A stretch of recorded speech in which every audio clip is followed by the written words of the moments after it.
السلام علیکم، امید ہے کہ آپ سب لوگ خیریت سے ہوں گے۔ قصائص انبیاء کی ویڈیو سیریز میں یہ تیسرے پیغمبر حضرت ادریس علیہ السلام کے بارے میں بیان ہے۔ حضرت ادریس علیہ السلام کا نسب نامہ۔ حضرت ادریس علیہ السلام کا اصل نام اخنوخ تھا۔ آپ علیہ السلام بابل شہر میں پیدا ہوئے۔ آپ علیہ السلام نے نبوت ملنے کے بعد جب لوگوں کو اللہ تعالیٰ کے احکام ماننے اور برائیوں سے باز رہنے کے متعلق دلوں کو نرم کرنے والا ایک جامع خطبہ دیا تو آپ علیہ السلام ادریس کے نام سے مشہور ہو گئے، کیونکہ ادریس کا معنی ہے پڑھانے سکھانے والا، یعنی حضرت ادریس علیہ السلام نے اپنی قوم کو احکامات خداوندی سکھائے۔ ابن اسحاق علیہ السلام فرماتے ہیں کہ سب سے پہلے لکھنے کے لیے قلم حضرت ادریس علیہ السلام نے استعمال کیا۔ حضرت ادریس علیہ السلام کا قرآن مجید میں ذکر خیر۔ اللہ تعالیٰ نے حضرت ادریس علیہ السلام کا قرآن مجید میں 2 مقامات پر نام لے کر تذکرہ فرمایا ہے۔ فرمان الہی ہے اور اس کتاب میں ادریس کا بھی ذکر کیجیے، بے شک وہ بھی بڑے ہی سچے نبی تھے اور ہم نے انہیں بلند مقام پر پہنچا دیا تھا۔ یہ سورہ مریم آیت نمبر 56 سے لے کے 57 کا ترجمہ ہے۔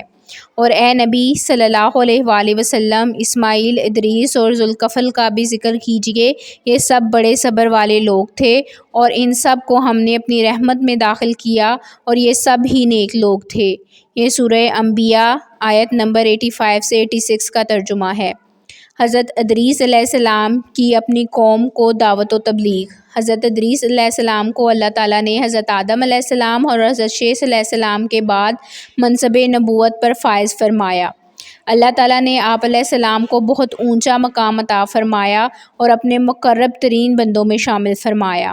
آپ علیہ السلام نے بابل شہر میں اپنی قوم کو اللہ تعالیٰ کی وحدانیت پر ایمان لانے، پاک صاف رہنے، اللہ تعالیٰ کی عبادت کرنے، معاملات میں عدل و انصاف کو اپنانے، ہر ماہ 3 روزے رکھنے، زکوٰۃ ادا کرنے، نشہ آور اشیاء سے پرہیز کرنے اور اللہ تعالیٰ کے دین کی سربلندی کے لیے جہاد کرنے کی تعلیم دی، لیکن قوم کے اکثر لوگوں نے ماننے سے انکار کر دیا۔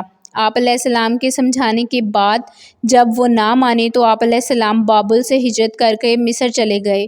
وہاں 72 قبیلے آباد تھے۔ اللہ تعالیٰ نے آپ علیہ السلام کو ہر قبیلے کی زبان سکھا دی۔ آپ علیہ السلام ہر قبیلے کو اسی کی زبان میں تبلیغ فرماتے تھے، جس کی وجہ سے بہت سے لوگ دائرہ اسلام میں داخل ہو گئے۔ حضرت ادریس علیہ السلام کو اللہ تعالیٰ نے علم نجوم اور علم حکمت بھی سکھا دیے، اس لیے آپ علیہ السلام کا لقب ہرمس الحمصہ بھی ہے۔ ہرمس علم نجوم میں مہارت رکھنے والوں کو کہتے ہیں۔